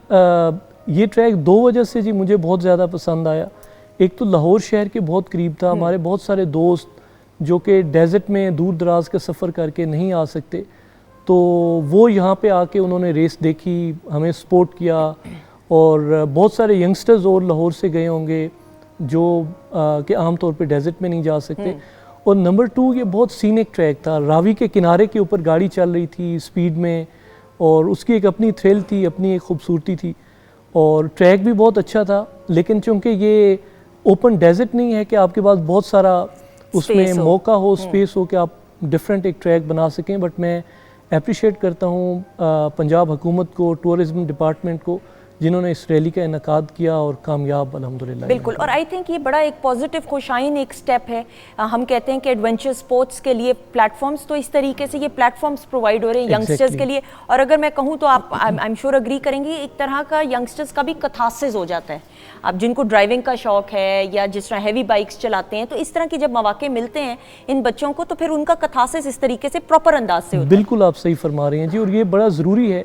पूरी दुनिया के अंदर इस वक्त मेरे ख्याल में जो टॉप 3-4 स्पोर्ट्स हैं जो फॉलो की जाती हैं, मोटर स्पोर्ट उनमें से एक है, जिसमें फार्मूला 1 भी है, डकार रैली भी है, यूएस में बाहा की रैलीज होती हैं। तो दुनिया में मोर देन 1 बिलियन पीपल जो हैं वो फॉलो करते हैं मोटर स्पोर्ट। बिल्कुल सही। अब हम ये जब जीप रैलीज या कार रैलीज की बात करते हैं, हम तो देखते हैं सिर्फ तो ऐसे with in seconds, not minutes, flick of seconds, minute seconds की ये गेम होती है कि हल्का सा स्टीयरिंग लेफ्ट राइट हो तो गाड़ी खुदा ना खास्ता उलट सकती है। आपकी आंखों के सामने कभी ऐसा हुआ आपके किसी कॉलीग की, अल्लाह ना करे, लेकिन ऑब्वियसली ये स्पोर्ट्स है जी, हो तो सकता है ऑब्वियसली, कभी ऐसा वाकया सुना हो या देखा हो? हर रैली में 2, 3, 4, 5, 7 गाड़ियाँ जो हैं वो ब्रेकडाउन, तो खैर ज़्यादा गाड़ियाँ होती हैं, बट 1, 2, 3 गाड़ियाँ टॉपल हो जाती हैं, और ये इस खेल का हिस्सा है। बट शुरू में शायद इतनी ज़्यादा अवेयरनेस नहीं थी हमारी मुल्क के अंदर, तो शायद स्टार्ट की 1-2 रेसेस में थोड़ा सा रिलैक्सेशन दी गई हो, लेकिन अभी तो बहुत ज़्यादा सख्ती है। अगर आपने प्रॉपर हेलमेट नहीं बांधा हुआ, आपकी गाड़ी के अंदर रोल केज नहीं लगा हुआ, आपने 5 लिंक हार्नेस के साथ अपने आप को बकेट सीट में बांधा हुआ नहीं है, तो अलाउ ही नहीं करते रेस। और अच्छी बात है, इतना नॉन सीरियस इसको नहीं लेना चाहिए। बिल्कुल सही, बल्कि ये पैगाम ही हुआ उन बच्चों के लिए, लड़कों के लिए जो शौक रखते हैं रैली रेस में हिस्सा लेने का, तो उनको फिर ये डूज एंड डोंट्स को करना पड़ेगा। बल्कि मैं ये आपके प्लेटफॉर्म से, पीटीवी होम से ये मैसेज देना चाहता हूँ कि जितने भी लोग गाड़ी में बैठते हैं, आमतौर पे हम फ्रंट सीट पे बैठ के तो बेल्ट लगाते हैं, लेकिन पीछे वालों को, बच्चों को, फैमिलीज़ को हम कहते हैं कि ठीक है, बट हर बंदा जो भी गाड़ी के अंदर बैठा है वो 100 या 120 की स्पीड पे जा रहे हैं, तो सारे उसी स्पीड में जा रहे हैं। बिल्कुल सही। और पीछे वाले शायद ज़्यादा ख़तरे में हो सकते हैं। बिल्कुल सही। तो आपको पीछे बैठे हैं, आगे बैठे हैं, बेल्ट लाजमी बांधना है, और जो लोग बाइक पे बैठते हैं, आगे वाला हेलमेट पहनता है, पीछे वाला नहीं पहनता। बिल्कुल। तो जो पीछे बैठे हैं उनको भी लाजमी हेलमेट पहनना चाहिए। ये बड़ा अच्छा पैगाम है अकबर भाई, क्योंकि देखें हम मोटर बाइक पे भी अपने जितने भी बहन भाई सवार होते हैं, पीछे बैठने वाले को भी हेलमेट का इस्तेमाल करना चाहिए। बिल्कुल सही, बिल्कुल सही। आप कितना एहतियात करते हैं? मुझे तो लगता है आप करते हैं एहतियात, आप समझदार हैं। नहीं, मैं पहले कुछ अर्सा मैंने बाइक चलाई है, फिर उसके बाद मुझे थोड़ा सा उससे बहुत फ़ायदा पहुंचा, फिर मैंने छोड़ दी। अच्छा, ओके। मेरा थोड़ा एक्सीडेंट हो गया था, फिर मैंने बाइक को अच्छा, लेकिन आपको लगता है कि जितनी एहतियात करें, जितनी जिम्मेदारी का एहसास किसी भी शख्स में इनफरादी सतह पे होगा, वो उसकी जान के लिए बेहतर है। बिल्कुल सही बात, इसमें कोई दूसरी राय है। बिल्कुल सही। अच्छा जी सर, मैं यहाँ पे ज़रूर, और मेरी तलफ़्फ़ुज़ की जहाँ पे भी गलती हो आपने वहाँ पे ही मेरी इस्लाह करनी है। Patron in chief of Sultania Awan club, जो पाकिस्तान का सेकंड यानी दूसरा नंबर पे second largest tent pegging club है। सबसे पहले तो हम टेंट पेगिंग के स्पोर्ट्स के बारे में बात करते हुए अगर हम बिल्कुल सादा ज़बान में बात करें, ये एक ऐसा स्पोर्ट्स है जो बहुत अरसे से चला आ रहा है, लेकिन मुझे ऐसा लगता है ज़ाती तौर पे कि इसका शऊर अब ज़्यादा बेदार हुआ है। एग्जैक्टली ऐसे है जी। टेंट पेगिंग बेसिकली एक टाइम में जंगों के अंदर जो लड़ने वाले होते थे, जंगजू होते थे, उनकी ट्रेनिंग के लिए इस्तेमाल होता था। और जैसे टेंट से तो आप समझ गए कि खेमा, बिल्कुल, और उसको खेमे को तलवार से या नेज़े से उखाड़ने के लिए और फिर आपकी प्रैक्टिस के लिए ये इस्तेमाल होता था। और जो पोलो है ये इस्तेमाल होती थी घोड़े की ट्रेनिंग के लिए, घोड़े की मनूवरिंग के लिए जंग के अंदर। तो पोलो और नेज़ाबाजी ये दोनों एक साथ चलते थे। और हमारे मुआशरे में बरे सगीर पाक व हिंद के अंदर शुरू से ही इसकी रिवायत रही, और मेरे ख्याल में ये one of the few sports है जो कि हम वेस्ट से यहाँ नहीं ला रहे, बल्कि हम यहाँ से वेस्ट में लेके जा रहे हैं। Very good. और अभी रिसेंटली लास्ट ईयर हमारा वर्ल्ड कप हुआ था साउथ अफ्रीका में, तो इससे पहले पाकिस्तान पार्टिसिपेट करता था लेकिन 5वें 6ठे नंबर पे रहता था, लेकिन अल्हम्दुलिल्लाह हमने कोशिश की, टीम ने बहुत ज़्यादा मेहनत की, हमारे जो कोच हैं हारून बंदयाल साहब, उन्होंने बहुत ज़्यादा टीम पे मेहनत की और पाकिस्तान ने 570 स्कोर करके दुनिया में दूसरी पोजीशन हासिल दुनिया में दूसरी, एक्सीलेंट, और रनर अप थे हम वर्ल्ड कप। एक्सीलेंट। जिस तरह अगर मैं ये कहूँ कि कबड्डी हमारी गेम है, लेकिन करते करते करते इतनी अवेयरनेस, इतना शऊर बेदार हुआ कि अब एशियन गेम्स में इसका शुमार, और आप देखें कि हमारे तो फिर जो जवान हैं, जो एथलीट अगर मैं कहूँ, या पहलवान बल्कि माजरत के साथ, वो फिर उनका कोई मुकाबला पूरी दुनिया में देखने को नहीं मिलता। वो अपनी मिसाल आप है। बिल्कुल ऐसे है, बिल्कुल आप सही फरमा रहे हैं। और हमारी इंशाल्लाह ये कोशिश है, अभी जो इंटरनेशनल टेंट पैगिंग फेडरेशन है ITPF, उसके साथ तकरीबन 45 या 46 कंट्रीज़ जो हैं वो रजिस्टर्ड हैं, और अगर हम ये 50 कंट्रीज़ कर लेते हैं तो फिर हम एलिजिबल होंगे अप्लाई करने के लिए ओलंपिक्स में।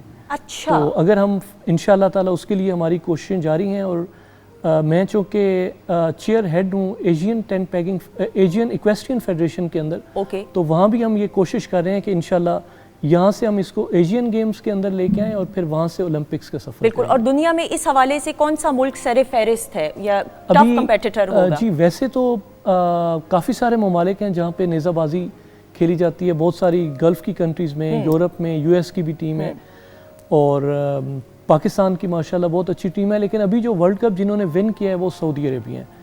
जी, उन्होंने बहुत अच्छी टीम बनाई है और बड़ी एफर्ट की है, और अभी माशाल्लाह वो टेंट पैगिंग में लीड कर रहे हैं। That is very good. बिल्कुल सही, बिल्कुल सही। ख़वातीन नुज़ात, हमारे मौजूद मेहमान हमारे साथ मौजूद हैं, अकबर अली साहब भी मौजूद हैं, और एक खूबसूरत सा कलाम अगर हम सुने, अलिफ अल्लाह चंबे दी बूटी, प्लीज़।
मेरे मुर्शद मन विच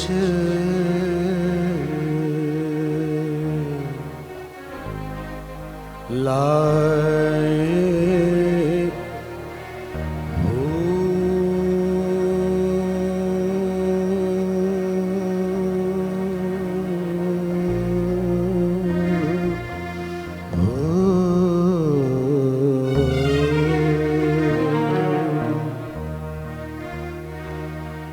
नफी असबात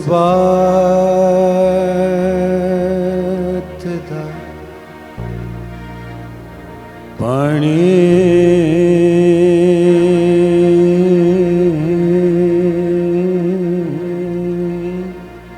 डिठड़ा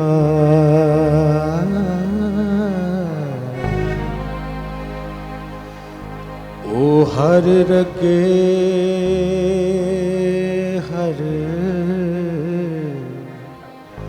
जाए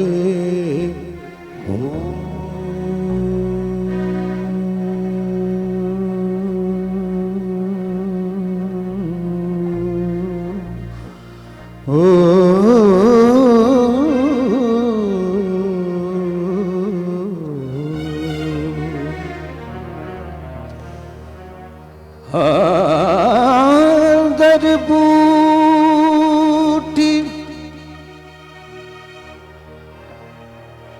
हाँ मेरे मुझको बचाया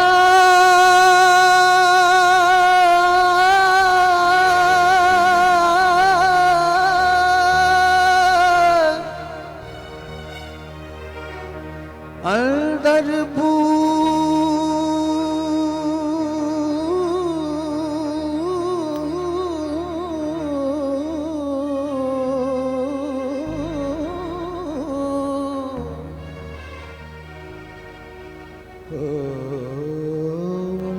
पर बूटी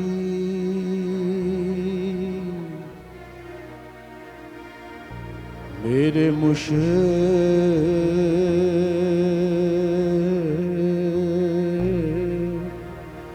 मचाया जान भुलण ते आए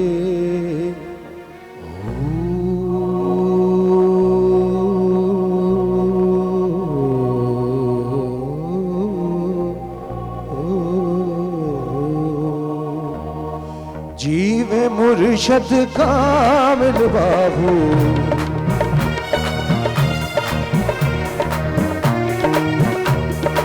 ओ जीवे मुर्शद कामिल बाबू जिसने बूटी लाई हो जीवे मुर्शद कामिल बाबू जिसने बूटी लाई हो जीवे मुर्शद कामिल बाबू जिसे बूटी लाई हो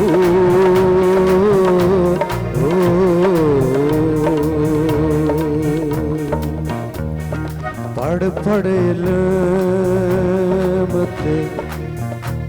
फाज़ल हो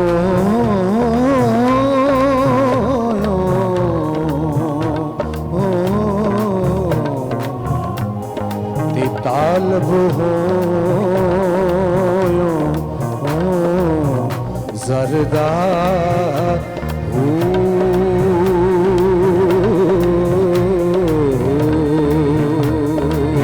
लख हजार किताबां पढ़ियां लख हजार किताबां पढ़ियां जालम होयो मरदा हो लख हजार किताबां पढ़ियां जालम नफ्स ना मरदा हो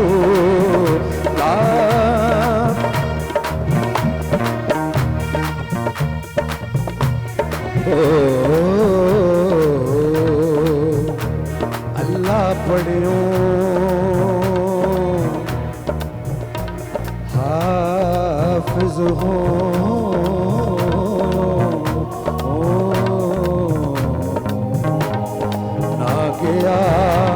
हिजाबों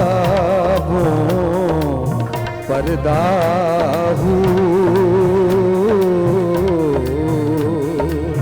बाज फकीराना कोई मारे बाज फकीराना कोई मारे ए चोर अंदर ना हो बाज फकीरा ना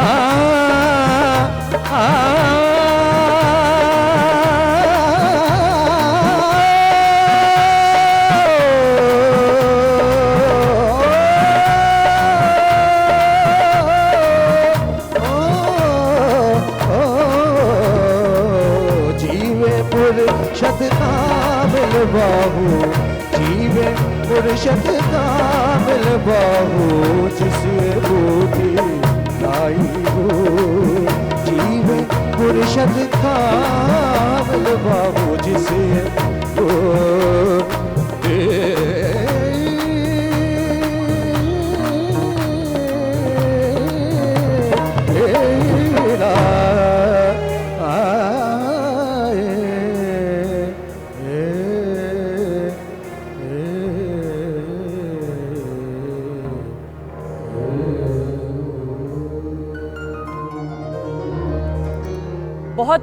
बहुत खूब क्या कहने अल्लाह ताला ने आपको बड़ी खूबसूरत आवाज़ से नवाजा है लेकिन उससे बढ़कर जो एहतराम से आप और जिस अकीदत के साथ हर एक लफ्ज़ को महसूस करके अदा करते हैं जीते रहें। सर कुछ कहना चाहेंगे जिस तरह से इन्होंने परफॉर्म किया? माशाल्लाह जी अल्लाह ताला आपको जज़ाए खैर अता फरमाए बहुत खूबसूरती के साथ माशाल्लाह। बिल्कुल सही बिल्कुल सही। अच्छा मैं अब आपसे ये भी बात करते हैं अब obviously now you been attached with the relay race या जीप रेसिंग अगर कहें फॉर द पास्ट 9-10 ईयर्स अगर मैं गलत नहीं हूँ।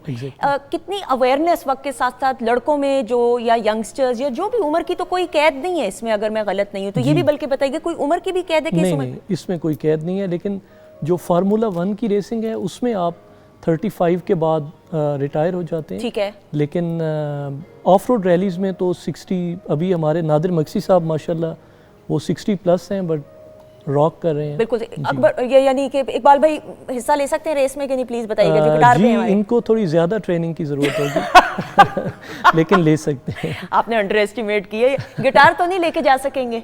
जी वो शायद बोन फायर पे बजा सकते हैं बट रैली में क्योंकि वजन होगा ना इकबाल भाई, या फिर आप हो सकते हैं, गिटार हो सकता है गाड़ी में। अच्छा, बोन फायर की आपने बात की ना, जब हम चोलिस्तान की बात करते हैं या जिन इलाकों में, एक तो अभी रावी हब ऑफ लाहौर के में रेस का इनकाद किया, ट्रैक बनाया गया, वो तो बहुत अच्छी बात है, लेकिन बिल्कुल दूर दराज इलाकों में जब होता है तो सेलिब्रेशन का भी तो एक इवेंट होता है। थोड़ा उस बारे में भी बताइएगा कि जब इवेंट इख्तिताम को पहुंचता है वो जो सेलिब्रेशन है वो किस तरह से होती हैं? हमारी रेसर्स जो रेसर्स हैं जी, उनकी तवज्जो और पूरा फोकस जो है वो सिर्फ रैली के ऊपर होता है और हमारी कोशिश होती है कि हम सुबह जल्दी नाश्ता करके निकलें, ट्रैक के ऊपर जाएँ। चूँकि वो 500 किलोमीटर का ट्रैक है तो वो एक दिन में हम कवर भी नहीं कर सकते, तो हमें वो डिवाइड करना पड़ता है। एक दिन हम एक ट्रैक करते हैं, फिर दूसरे दिन दूसरा करते हैं। तो हमारी जब वापसी होती है तो उस वक्त तक शाम पड़ रही होती है, तो वो जिस तरह थके हारे हुए वापस, हार के तो नहीं खैर, लेकिन जब थक के वापस आते हैं तो उस वक्त खाना वगैरह खाया, फ्रेश अप हुए, एक दूसरे के साथ नोट जो हैं वो हम एक्सचेंज करते हैं, रेसर्स और को ड्राइवर्स, और हमारा बहुत एक फैमिली की तरह एनवायरनमेंट है, सब रेसर्स का। जी जी जी। तो हमारा फोकस तो उसके ऊपर होता है, लेकिन हुकूमत पंजाब जो है वो वहाँ पे द्रावड़ फोर्ट जो है वहाँ फायर वर्क्स और बाकी इस तरह से चीज़ें, लाइटिंग वगैरह करते हैं। बट बहुत पूरे मुल्क से लोग और कुछ लोग तो बाहर से भी देखने आते हैं। ठीक। अकॉर्डिंग टू कमिश्नर बहावलपुर तकरीबन 4 लाख के करीब लोग आते हैं चोलिस्तान रैली को देखने के लिए, और डेजर्ट के अंदर ट्रैफिक जैम होता है। Really? यानी सिर्फ देखने के लिए 4 लाख अफराद, यानी सिर्फ खेलने का नहीं, देखने का भी शौक रखते हैं। And it is a big event जिसकी कवरेज भी जी, ये पाकिस्तान का, अगर मैं गलत नहीं हूँ तो one of the biggest events. True, क्योंकि हम टीवी पे भी देखते हैं जो इलेक्ट्रॉनिक मीडिया पे, और अब तो सोशल मीडिया का दौर है, सोशल मीडिया पे भी जो लोग स्पेशली वीलॉगर्स जाते हैं, उनकी वीडियोस बनाते हैं, उसको बड़ा पसंद किया जाता है। बिल्कुल सही। अच्छा, जो हमने ये पहले भी बात की, लेकिन मैं ज़रूर इस पर चाहती हूँ थोड़ा और रोशनी डालिएगा कि जो जीप रेसिंग या रिले रेसिंग की गाड़ियाँ होती हैं उनको इम्प्रोवाइज किया जाता है, ऑब्वियसली उनकी पिकअप ज़्यादा होती है, थ्रॉटल ज़्यादा होता है। थोड़ा सा बताइएगा कि फिर ये तो बहुत ज़रूरी होगा कि जो गाड़ी चला रहा है या आपके साथ जो नेविगेटर भी है, मिसाल के तौर पे कोई, तो उसको थोड़ी बहुत मैकेनिकी तो आनी चाहिए कि अगर गाड़ी खुदा ना खास्ता खराब हो जाए मिडिल ऑफ द ट्रैक में, या हर कुछ किलोमीटर्स के बाद कुछ मैकेनिक्स होते हैं ट्रैक्स पे कि नहीं? जी, रैली रेसिंग जो है हमारी ऑफ रोड रैली रेसिंग, इसमें कोशिश हम यही करते हैं कि जो बेसिक अवेयरनेस है वो को ड्राइवर को ड्राइवर को पता होनी चाहिए। एटलीस्ट टायर चेंज करने का पता हो, अगर खुदा न खास्ता कोई छोटा मोटा कोई गाड़ी के अंदर इशू है तो वो ख़ुद आप ठीक कर सकें। अदरवाइज़ हमारी जो स्पोर्ट व्हीकल्स हैं, स्पोर्टिंग टीम है, वो तकरीबन आफ्टर एवरी 30, 40, 50 किलोमीटर्स के ऊपर जो स्टेज ब्रेक की तरफ जाते हुए भी और वापस फिनिश की तरफ आते हुए भी वो मौजूद होती है, और मोस्टली हमें हेल्प मिल जाती है। बिल्कुल सही। आप माशाल्लाह जिस फैमिली से ताल्लुक़ रखते हैं, ये तमाम तो आपको विरासत में, ये अगर मैं कहूँ शौक़, बहादुरी, दलेरी, ये तमाम जो हैं शख्सियत का आपकी तमाम फैमिली मेम्बर्स का हिस्सा है। लेकिन वैसे आपकी फैमिली कितना रिस्पॉन्ड करती है जब आप परफॉर्म करते हैं, आप खेलते हैं, इस एडवेंचर में हिस्सा लेते हैं? बहुत ज़्यादा जी, बल्कि हमारे जितने भी बुज़ुर्ग हैं वो बहुत ज़्यादा अप्रिशिएट करते हैं। मेरे बुज़ुर्ग थे जी, अल्लाह ताला उनकी दर्जात बुलंद फरमाए, साहिबज़ादा नज़ीर सुल्तान, आमीन। तो वो जब भी हमारी रेस होती थी, सुबह वो डॉन पे कोई ना कोई पिक्चर या कोई चीज़ आती थी तो फ़ौरन उनकी तरफ से मुझे कॉल आ जाती थी कि बेटा मैंने आपकी देखी है, आप जीत गए हैं, आपको बहुत मुबारक हो, हम बड़े खुश हैं, हम बड़ा प्राउड फील करते हैं।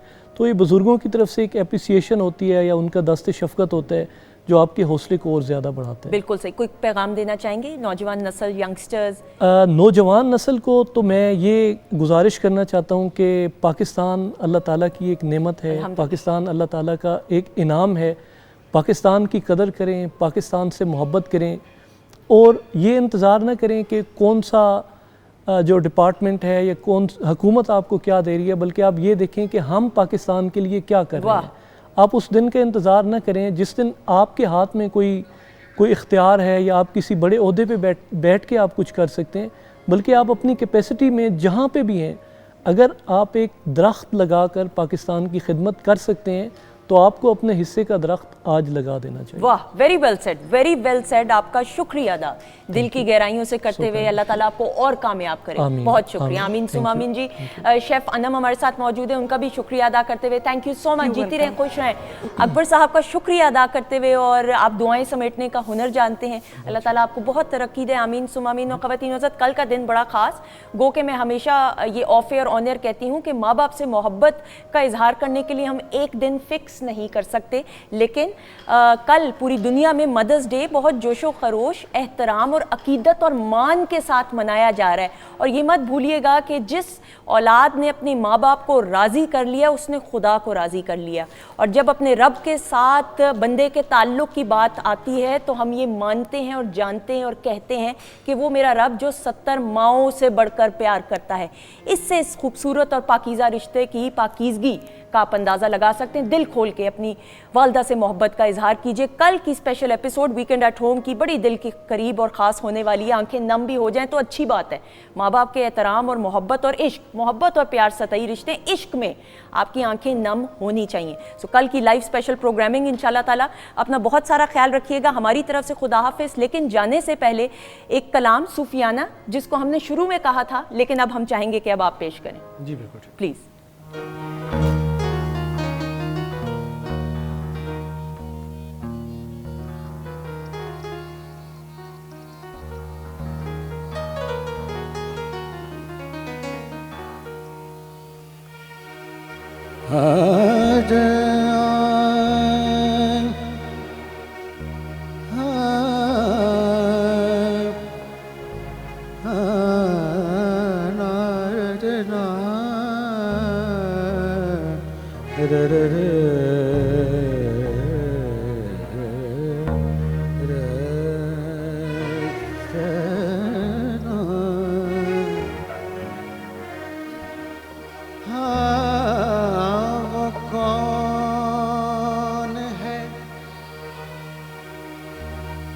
ऐसा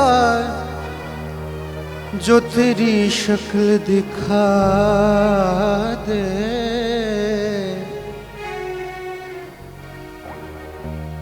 हाँ वो कौन,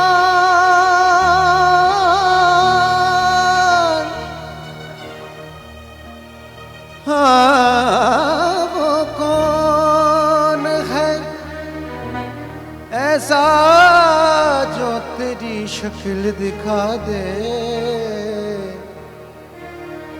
एहसान है उसका जो मुझसे मिला दे। मन अटके आबे परवाह दे नाल, मन अटके आ